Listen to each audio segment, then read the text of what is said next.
Hello viewers, tax বিষয়ক একটা নতুন ভিডিওতে আমি আপনাদের সবাইকে স্বাগতম জানাচ্ছি। আমাদের আগের এই ভিডিওতে আমরা আলোচনা করেছিলাম একজন স্বাভাবিক ব্যক্তি যদি দ্রুত ট্যাক্স রিটার্ন সাবমিশন করে তাহলে সে ট্যাক্স ইনসেনটিভ বা কর প্রণোদনা পাবে। ট্যাক্স ইনসেনটিভ বা কর প্রণোদনা পাওয়ার জন্য ওই স্বাভাবিক ব্যক্তিকে ৩০শে সেপ্টেম্বরের মধ্যেই ট্যাক্স রিটার্ন সাবমিশন করতে হবে। তো আপনারা অনেকেই জানতে চেয়েছেন কোম্পানি আসলে এই ধরনের কোনো ট্যাক্স ইনসেনটিভ পাবে কিনা বা কোম্পানির জন্য ট্যাক্স ইনসেনটিভের কোনো বিধান রাখা হয়েছে কিনা। আনসার হচ্ছে ইয়েস, কোম্পানি যদি দ্রুত ট্যাক্স রিটার্ন সাবমিশন করে তাহলে কোম্পানিও ট্যাক্স ইনসেনটিভ পাবে, তবে সময়সীমাটা একটু ব্যতিক্রম। তো কোম্পানি কখন ট্যাক্স রিটার্ন সাবমিশন করলে এই ট্যাক্স ইনসেনটিভ বা কর প্রণোদনা পাবে, এটা নিয়ম বা কি, ডিটেলস ক্যালকুলেশনটা বা কি, সেটা আমরা আজকের এই ভিডিওতে ডিটেলস জানার চেষ্টা করব। এছাড়াও আপনি স্বাভাবিক ব্যক্তির ক্ষেত্রে দেখেছিলেন, স্বাভাবিক ব্যক্তি যদি একটা নির্দিষ্ট সময়ের পরে ট্যাক্স রিটার্ন সাবমিশন করে, অর্থাৎ ৩১শে ডিসেম্বরের পরে যদি ট্যাক্স রিটার্ন সাবমিশন করে তাহলে তাকে অতিরিক্ত কর বা এডিশনাল ট্যাক্স দেয়া লাগতেছে। কোম্পানির ক্ষেত্রেও সেম, আপনি যদি নির্দিষ্ট সময়ের পরে ট্যাক্স রিটার্ন সাবমিশন করেন তাহলে ওই কোম্পানির জন্য আসলে অতিরিক্ত কর আসবে। সো আজকের এই ভিডিওতে আমরা ২ টা জিনিসই বুঝার চেষ্টা করব যে একটা কোম্পানি কখন আসলে ট্যাক্স ইনসেনটিভ পাবে বা কখন তাকে এডিশনাল ট্যাক্স দেয়া লাগবে। আমাদের এই ভিডিওটা ২ টা আঙ্গিকে আমরা বুঝার চেষ্টা করব। একটা হচ্ছে প্রফিট মেকিং কোম্পানির জন্য, অর্থাৎ যে কোম্পানির প্রফিট আছে, আর একটা হচ্ছে লস মেকিং কোম্পানির জন্য, অর্থাৎ যে কোম্পানি লসে আছে। তো চলেন শুরু করি। তো স্বাভাবিক ব্যক্তির ক্ষেত্রে আপনারা দেখেছিলেন একজন স্বাভাবিক ব্যক্তি কখন ট্যাক্স রিটার্ন সাবমিশন করতেছে ওই বেসিসেই কিন্তু তাকে ট্যাক্স ইনসেনটিভ দেয়া হচ্ছে বা তার থেকে এডিশনাল ট্যাক্সটা নেয়া হচ্ছে। কোম্পানির ক্ষেত্রেও সেম, কোম্পানি কখন ট্যাক্স রিটার্ন জমা দিবে ওই বেসিসেই কিন্তু এডিশনাল ট্যাক্স ইম্পোজ করা হবে বা তাকে ট্যাক্স ইনসেনটিভ দেওয়া হবে। তাহলে আমাদেরকে আসলে বুঝতে হবে যে কোম্পানিকে কখন ট্যাক্স রিটার্ন জমা দিতে হয়। তো এখানে নিয়মটা হচ্ছে এরকম, কোম্পানির ট্যাক্স রিটার্ন দাখিলের সময়সীমাটা হচ্ছে, প্রথমে যেটা বলা হচ্ছে, আয় বৎসর সমাপ্তির নবমতম মাসের ১৫তম দিনের মধ্যে কোম্পানিকে ট্যাক্স রিটার্ন জমা দিতে হয়। এখন এই আয় বৎসর সমাপ্তি মানে হচ্ছে ইনকাম ইয়ারের যে এন্ডিং। এটা সহজে মনে রাখার জন্য আপনি বলতে পারেন যে একটা কোম্পানি আসলে কখন অ্যাকাউন্টস ক্লোজ করে। ধরেন যে আমরা আলোচনার সুবিধার্থে যদি ধরে নিই যে আপনার কোম্পানি ৩০শে জুন ২০২৬, এই যে মোস্ট ৩০শে জুন ২০২৬ আপনার কোম্পানি অ্যাকাউন্টস ক্লোজ করেছে। তাহলে নবমতম মাসের ১৫তম দিনে গিয়ে আসলে আপনাকে ট্যাক্স রিটার্ন সাবমিশন করার কথা, মানে আপনার ডেডলাইন। এখানে যে জিনিসটা আমরা যদি এটাই চিন্তা করি যে আপনার কোম্পানি ৩০শে জুন ২০২৬ কি করেছে, অ্যাকাউন্টস ক্লোজ করেছে। এই ক্ষেত্রে আমরা যদি ৯ টা মাস গুনি, যেমন ফার্স্ট মাস হচ্ছে জুলাই ২০২৬, মানে ৩০শে জুনের পরে ফার্স্ট জুলাই ২০২৬ প্রথম মাস, দেন সেকেন্ড মাস হচ্ছে অগাস্ট ২০২৬, দেন হচ্ছে আপনার সেপ্টেম্বর, অক্টোবর, নভেম্বর, ডিসেম্বর ২০২৬ এবং দেন জানুয়ারি ২০২৭ হচ্ছে সপ্তম মাস, অষ্টম মাস হচ্ছে ফেব্রুয়ারি ২০২৭ এবং নবম মাস হচ্ছে মার্চ ২০২৭। তাহলে এই নবমতম মাসের ১৫তম দিন অর্থাৎ ১৫ই মার্চ হচ্ছে এই কোম্পানির ট্যাক্স রিটার্ন জমা দেওয়ার ডেডলাইন বা টাইমলাইন। অর্থাৎ কোম্পানিকে এই নবমতম মার্চ অর্থাৎ ১৫ই মার্চ ২০২৭ এর মধ্যেই ট্যাক্স রিটার্ন জমা দিতে হবে। লতে আরেকটা প্রভিসও বলছে, যদি এই ১৫তম দিন অর্থাৎ এই নবমতম মাসের ১৫তম দিন যদি কখনো আপনার ১৫ই সেপ্টেম্বরের আগে হয়, তাহলে ১৫ই সেপ্টেম্বরের মধ্যেই কিন্তু আসলে আপনাকে ট্যাক্স রিটার্নটা জমা দিতে হবে। তাহলে এখানে নিয়মটা হচ্ছে এরকম,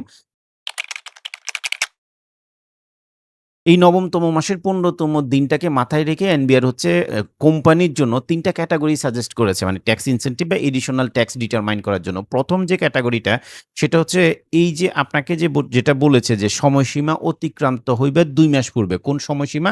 এই যে নবমতম মাসের ১৫তম দিন, এই সময়সীমা অতিক্রান্ত হওয়ার ২ মাস আগে যদি আপনি ট্যাক্স রিটার্ন সাবমিশন করেন, তাহলে আপনাকে বলতেছে যে আপনাকে ট্যাক্স ইনসেনটিভ দেবে এবং সেটা কত হবে? সেটা হচ্ছে ব্যালেন্স ট্যাক্সের 5% অথবা ৳২৫,০০০, হুইচএভার ইজ লোয়ার, অর্থাৎ যেটা কম। এই 5% অফ ব্যালেন্স ট্যাক্স অথবা ৳২৫,০০০ যেটা কম। এখানে মেইন ওয়ার্ডটা হচ্ছে অ্যাগেইন পরিশোধযোগ্য কর বা ব্যালেন্স ট্যাক্স। অর্থাৎ ব্যালেন্স ট্যাক্সের 5% ওই কোম্পানি ট্যাক্স ইনসেনটিভ পাবে, তবে সেটা ৳২৫,০০০, ম্যাক্সিমাম ৳২৫,০০০ পর্যন্ত হইতে পারে।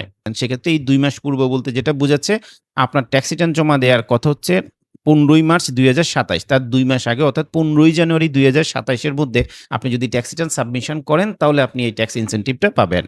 তো এই ট্যাক্স ইনসেনটিভের ক্যালকুলেশনটা যদি আমরা একটু ডিটেইলস বোঝার চেষ্টা করি, আমরা চলে আসলাম একটা এক্সেল শিটে। আমাদের কোম্পানির নাম হচ্ছে এবিসি বাংলাদেশ লিমিটেড। আমরা ধরে নিলাম এই কোম্পানির টার্নওভার হচ্ছে আপনার ৳২,৫০,০০,০০০, অর্থাৎ সেলস হচ্ছে ২ কোটি, ইয়ারলি সেলস ৳২,৫০,০০,০০০ এবং এই কোম্পানির ইনকাম ফ্রম বিজনেস আসছে ৳২৫,০০,০০০। এটা হচ্ছে অ্যাজ পার ইনকাম ট্যাক্স কম্পুটেশন। আপনারা জানেন কোম্পানির ক্ষেত্রে একটা ইনকাম ট্যাক্স কম্পুটেশন করতে হয়। তো এই ইনকাম ট্যাক্স কম্পুটেশন অনুসারেই আমরা ধরে নিলাম এই কোম্পানির প্রফিট হচ্ছে ৳২৫,০০,০০০ আর এই কোম্পানির ট্যাক্স রেট হচ্ছে ২৭.৫%। আর যেটা বলেছি এই কোম্পানির ইয়ার এন্ড হচ্ছে আপনার ৩০শে জুন ২০২৬।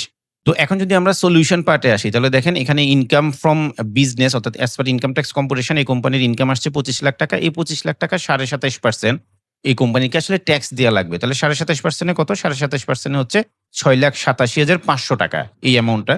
এছাড়া আপনারা অনেকে হয়তোবা জেনে থাকবেন এবারের ফাইন্যান্স অ্যাক্ট ২০২৬ এ অর্থায়ন ২০২৬ এ সেকশন ১৬৩ তে আসলে একটা পরিবর্তন করেছে। এই পরিবর্তনটা ছিল আগে কোম্পানিগুলোকে আসলে গ্রস রিসিপ্ট এর উপরে মিনিমাম ট্যাক্স দেয়া লাগতো। তো এটার নাম চেঞ্জ করে এখন টার্নওভার ট্যাক্স করছে। Turnover tax on gross receipt করা হইছে। 1% আসলে টার্নওভার ট্যাক্স দেয়া লাগবে আমাদের এই কোম্পানিকে। যদিও রেটটা আসলে অলমোস্ট সিমিলার আছে, কয়েকটা জায়গায় একটা পরিবর্তন করেছে। তো আমরা ধরে নিলাম আমাদের কোম্পানির ক্ষেত্রে টার্নওভার ট্যাক্স হচ্ছে 1%। 1% কিসের উপরে? টার্নওভারের উপরে। টার্নওভার ছিল হচ্ছে আপনার ২,৫০,০০,০০০। এই ২,৫০,০০০ এর আপনার 1% যদি আমরা বের করি, এটা হচ্ছে টার্নওভার ট্যাক্স আসছে ৳২,৫০,০০০ টাকায়। সো দেখেন ২৭.৫% করে ৳৬,৮৭,৫০০ টাকা এবং টার্নওভার ট্যাক্স 1% করে ৳২,৫০,০০০ টাকা। এই ২ টার মধ্যে হুইচ এভার ইস হায়ার অর্থাৎ ৳৬,৮৭,৫০০ টাকা আসলে ট্যাক্স পেয়েবল। এখন আমরা ধরে নিলাম এই কোম্পানির এআইটি মানে এট সোর্স এ কাস্টমার হয়তোবা ট্যাক্স ডিডাকশন করছে বা ইম্পোর্ট স্টেজে দিয়ে আসছে বা উনি ইনস্টলমেন্ট দিয়েছে, যেকোনোভাবেই হোক উনার ৳৬,১০,০০০ টাকা ট্যাক্স দেয়া আছে। তাহলে ৳৬,৮৭,৫০০ থেকে ৳৬,১০,০০০ যদি আমরা মাইনাস করি ৳৭৭,৫০০ টাকা আসছে। এটাই হচ্ছে মেইনলি ব্যালেন্স ট্যাক্স। এইটাকে আমরা ব্যালেন্স ট্যাক্স বলি এবং এটা সেকশন ১৭৩ অনুসারে দিতে হয়। এই ব্যালেন্স ট্যাক্সের ৫% অর্থাৎ আপনার ৳৩৮৭৫ টাকা। অর্থাৎ এই কোম্পানি যদি ১৫ই জানুয়ারি ২০২৭ এর মধ্যে ট্যাক্স রিটার্ন সাবমিশন করে, তাহলে ব্যালেন্স ট্যাক্সের ৫% ৳৩৮৭৫ টাকা অথবা ৳২৫,০০০ টাকা। এই ২ টার মধ্যে which ever is lower. Lower কত? ৳৩৮৭৫ টাকা। অর্থাৎ এই কোম্পানি ৳৩৮৭৫ টাকা ট্যাক্স ইনসেনটিভ পাবে। সো আমাদের আগের সিনারিওটা ছিল একটা প্রফিট মেকিং কোম্পানির জন্য। এখন সেম সিনারিওটা যদি আমরা একটা লস মেকিং কোম্পানির জন্য চিন্তা করি। ধরেন যে একটা কোম্পানির তার টার্নওভার হচ্ছে মাত্র ৳৫০,০০,০০০ টাকা। মানে ইয়ারলি মাত্র ৳৫০,০০,০০০ টাকা উনি সেল করেছে সারা বছর ব্যাপী এবং উনার ইনকাম ট্যাক্স কম্পুটেশন অনুসারে লস আসছে। মানে উনার as per income tax computation, income from business বা প্রফেশন এটা লস আসছে, ইনকাম না, ৳৫,০০,০০০ টাকা। এই কোম্পানির ট্যাক্স রেট ২৭.৫% এবং একই রকমভাবে আমরা অ্যাজাম্পশন করলাম এটাও মানে এই কোম্পানিও ৩০ জুন ২০২৬ এ তার অ্যাকাউন্টস ক্লোজ করে। তাহলে আসলে এই কোম্পানির ট্যাক্স পেয়েবল কত আসবে? যেহেতু এই কোম্পানির লস হইছে ৳৫,০০,০০০ তাহলে ২৭.৫% করে কর্পোরেট ট্যাক্স আসলে তার আসবে না। তার কর্পোরেট ট্যাক্স আসবে ০। টার্নওভার ট্যাক্স যদি বলি, আসলে টার্নওভার ট্যাক্স আসবে। কেন টার্নওভার ট্যাক্স আসবে? যেহেতু এটা আসলে 1% অন টার্নওভার, উনার টার্নওভার ছিল ৳৫০,০০,০০০ এই ৳৫০,০০,০০০ র 1% এ ৳৫০,০০০ আসলে এই কোম্পানির টার্নওভার ট্যাক্স আসবে। তো তার মানে দাঁড়াচ্ছে এই কোম্পানির ট্যাক্স পেয়েবল হচ্ছে ৳৫০,০০০ এবং এটা আসছে টার্নওভারের কারণে। এখন এই ৳৫০,০০০ যেটা টার্নওভার ট্যাক্স, আমরা ধরে নিলাম এই কোম্পানির কোনো এআইটি নাই বা ট্যাক্স ডিডাকশন নাই। তাহলে ৳৫০,০০০ তার মেইনলি ব্যালেন্স ট্যাক্স আসতেছে বা 173 অনুসারে ট্যাক্স পেয়েবল আসতেছে ডিউ টু টার্নওভার ট্যাক্স। এখন এই টার্নওভার ট্যাক্সের উপরে আসলে সে ট্যাক্স ইনসেনটিভ পাবে কিনা? তো আসলে এই টার্নওভার ট্যাক্সের ক্ষেত্রে আসলে এই কোম্পানি ট্যাক্স ইনসেনটিভ পাওয়ার কথা না। কারণ টার্নওভার ট্যাক্স থেকে কোনো কিছুই আসলে বাদ যাবে না। তো এটা হচ্ছে আসলে ট্যাক্স পেয়েবল, এখান থেকে কোনো ডিডাকশন হবে না। সো এই টার্নওভার ট্যাক্সের উপর আসলে ওই কোম্পানি ট্যাক্স ইনসেনটিভ পাবে না। এটা হচ্ছে মেইন লার্নিং মেসেজ। আমি আমার আগের এই ভিডিওতেও আসলে দেখাইছিলাম আপনাদেরকে যে একজন এক মালিকানা ব্যবসায়ী মানে একজন ব্যবসায়ীর ক্ষেত্রেও আসলে তার যদি লস থাকে অর্থাৎ তাকে যদি টার্নওভার ট্যাক্স দেয়া লাগে, তখন আমরা দেখেছিলাম যে টার্নওভার ট্যাক্সের উপরে আসলে ট্যাক্স ইনসেনটিভ পাওয়া যায় না। কোম্পানির ক্ষেত্রে আসলে এটা সেমই হবে। আসলে টার্নওভার ট্যাক্স থেকে আসলে ট্যাক্স ইনসেনটিভ আপনি পাওয়ার কথা না। তো এনবিআর আসলে আপনারা জানেন প্রতি বছর ইনকাম ট্যাক্সের যে পরিপত্র নিয়ে আসে, বা পরিপত্রতে এটা সম্পর্কিত আমরা ডিটেইলস এনবিআর থেকে স্পষ্টীকরণ বা ক্লারিফিকেশন দেখতে পাবো।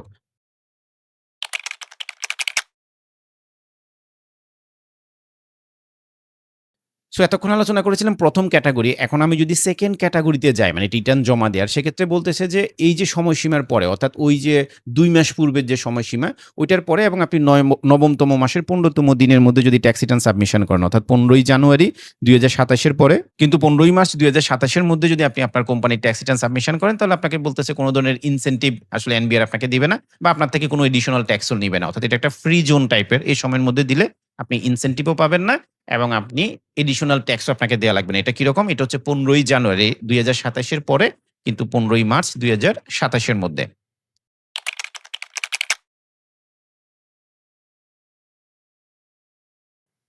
আমরা যদি 3rd ক্যাটেগরির কথা চিন্তা করি, 3rd ক্যাটেগরি হচ্ছে আপনি যদি ১৫ই মার্চ ২০২৭ এর পরে ট্যাক্স রিটার্ন সাবমিশন করেন কিন্তু ওই কর বর্ষের মধ্যে অর্থাৎ ৩০শে জুন ২০২৭ এর মধ্যেই যদি আপনি ট্যাক্স রিটার্ন সাবমিশন করেন, তাহলে বলতেছে যে আপনার ব্যালেন্স ট্যাক্সের 2% অথবা ৳২৫,০০০ হুইচ এভার ইস হায়ার আসলে আপনাকে ট্যাক্স দেয়া লাগবে এবং এটা হবে এডিশনাল ট্যাক্স বা অতিরিক্ত কর। অর্থাৎ আপনার পেয়েবল এর অতিরিক্ত করটা আপনাকে দেয়া লাগবে। কখন? আপনি যদি ১৫ই মার্চ ২০২৭ এর পরে ট্যাক্স রিটার্ন সাবমিশন করতে যান, তবে ৩০শে জুনের মধ্যে যদি সাবমিশন করতে যান। এটাকে আমি যদি সামারি করি তাহলে প্রথম ক্যাটাগরিটা হচ্ছে এরকম, সময়সীমা অতিক্রান্ত হইবার ২ মাস পূর্বে, পরেরটা হচ্ছে এই ২ মাসের মানে এইখানে যে সময়সীমাটা দিয়েছে সেটার পর কিন্তু নবমতম মাসের ১৫তম দিনের মধ্যে, আর লাস্টেরটা হচ্ছে আপনার নবমতম মাসের ১৫তম দিনের পরে কিন্তু ওই কর বর্ষের মধ্যে। তো এটাকে যদি আমি এরকম চিন্তা করি যে একটা কোম্পানি ৩০ জুন ২০২৬ এ অ্যাকাউন্টস ক্লোজ করছে, সেক্ষেত্রে আপনি যদি ১৫ মানে প্রথম ক্যাটাগরিটা হচ্ছে আপনি ১৫ জানুয়ারির মধ্যে যদি ট্যাক্স রিটার্ন সাবমিশন করেন, সেকেন্ডটা অ্যাপ্লিকেবল আপনি ১৫ জানুয়ারির পরে ট্যাক্স রিটার্ন সাবমিশন করতেছেন, তবে ১৫ মার্চ ২০২৭ এর মধ্যে, রাইট? আর এটা হচ্ছে ১৫ মার্চ ২০২৭ এর পরে আপনি ট্যাক্স রিটার্নটা সাবমিশন করতেছেন, তবে ৩০ জুন ২০২৭ এর মধ্যে। তখন হচ্ছে ৩য় ক্যাটেগরিটা অ্যাপ্লিকেবল। আর এখানে যদি সামারি বলি, পরিশোধযোগ্য করের ৫% অর্থাৎ ব্যালেন্স ট্যাক্সের ৫% অথবা ৳২৫,০০০, যাহা কম। এখানে কোনো প্রণোদনাও পাবেন না, কোনো অতিরিক্ত করও দেয়া লাগবে না সেকেন্ড ক্যাটেগরিতে। থার্ড ক্যাটেগরিতে হচ্ছে পরিশোধযোগ্য করের বা ব্যালেন্স ট্যাক্সের ২% অথবা ৳২৫,০০০, যাহা অধিক। এখানে ছিল যাহা কম, আর এখানে হচ্ছে যাহা অধিক। তো এই পুরো জিনিসটা যদি আমরা আসলে এক্সেলে বুঝার চেষ্টা করি, তার মধ্যে প্রথম ক্যাটেগরিতে আসলে আমরা অলরেডি আলোচনা করেছি। সেকেন্ড যে ক্যাটেগরিতে, ধরেন যে প্রথম ক্যাটেগরিতে এতক্ষণ আমরা যেটা দেখেছি যে ৳৩৮৭৫ আসতেছে। সেকেন্ড ক্যাটেগরি হচ্ছে আপনার এই যে ১৫ জানুয়ারি ২০২৭ এর পরে যদি ট্যাক্স রিটার্ন সাবমিশন করেন, বাট ১৫ মার্চ ২০২৭ এর মধ্যে, রাইট? তখন আপনার কোনো ইনসেনটিভও দেওয়া হবে না বা এডিশনাল ট্যাক্সও দেওয়া হবে না। এরপরে যে ক্যাটেগরিটা ১৫ মার্চ ২০২৭ এর পরে আপনি ট্যাক্স রিটার্ন সাবমিশন করতে আসছেন, তবে সেটা ৩০ জুন কোম্পানির ট্যাক্স রিটার্ন সাবমিশন করবেন। সেক্ষেত্রে আপনার এই ব্যালেন্স ট্যাক্সের ২%, ৭৭,৫০০ যেটা ব্যালেন্স ট্যাক্সের ২%, ৳১৫৫০ অথবা মেক্সিমাম ৳২৫,০০০, হুইচ এভার ইস হায়ার কিন্তু এখানে। অর্থাৎ আপনি যদি ১৫ মার্চের পরে যেকোনো দিন আপনার কোম্পানির ট্যাক্স রিটার্ন সাবমিশন করতে গেলেই কিন্তু ৳২৫,০০০ ট্যাক্স, অতিরিক্ত ট্যাক্স আপনাকে কিন্তু দেয়া লাগবে। তাহলে এটা আপনাকে মাথায় রাখতে হবে যাতে আপনার কোম্পানির ট্যাক্স রিটার্নটা ১৫ মার্চ ২০২৭ এর আগে আপনি সাবমিশন করতে পারেন। যদি আপনার অ্যাকাউন্টস ৩০ জুনে ক্লোজ করেন, হ্যাঁ? আপনি ৩০ জুন ২০২৬ নিয়ে কিন্তু আমরা আলোচনা করতেছি। এটাকেও কিন্তু আপনার মাথায় রাখা লাগবে। তো এখানে আরেকটা জিনিস হচ্ছে, এতক্ষণ যে ডেডলাইন গুলো নিয়ে আমি কথা বলেছি, এই ডেডলাইন গুলো যদি সরকারি ছুটির দিন হয় তাহলে এর পরবর্তী কর্মদিবসে যদি আপনি আসলে কোম্পানির ট্যাক্স রিটার্নটা সাবমিশন করেন, সেক্ষেত্রে আসলে আপনি ওই ট্যাক্স বেনিফিট গুলা পাবেন।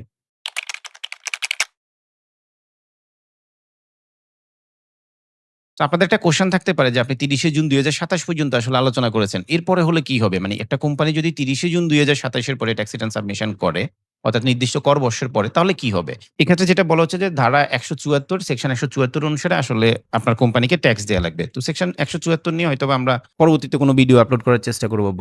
সো কোম্পানির ট্যাক্স ইনসেনটিভ বা এডিশনাল ট্যাক্স নিয়ে ডিটেইলস এতটুকুই। আমরা চেষ্টা করেছি আপনাদের সাথে পুরো লটা আলোচনা করার। হোপফুলি আপনারা অনেক কিছু শিখতে পেরেছেন। তো এর বাইরেও আপনাদের যদি কোনো কোয়েশ্চেন থাকে ট্যাক্স রিটার্ন নিয়ে, কোম্পানির ট্যাক্স রিটার্ন নিয়ে বা কোম্পানির কোনো প্রভিশন নিয়ে, আপনারা কোয়েশ্চেন করতে পারেন। ধন্যবাদ আপনাদের সবাইকে। ভালো থাকবেন।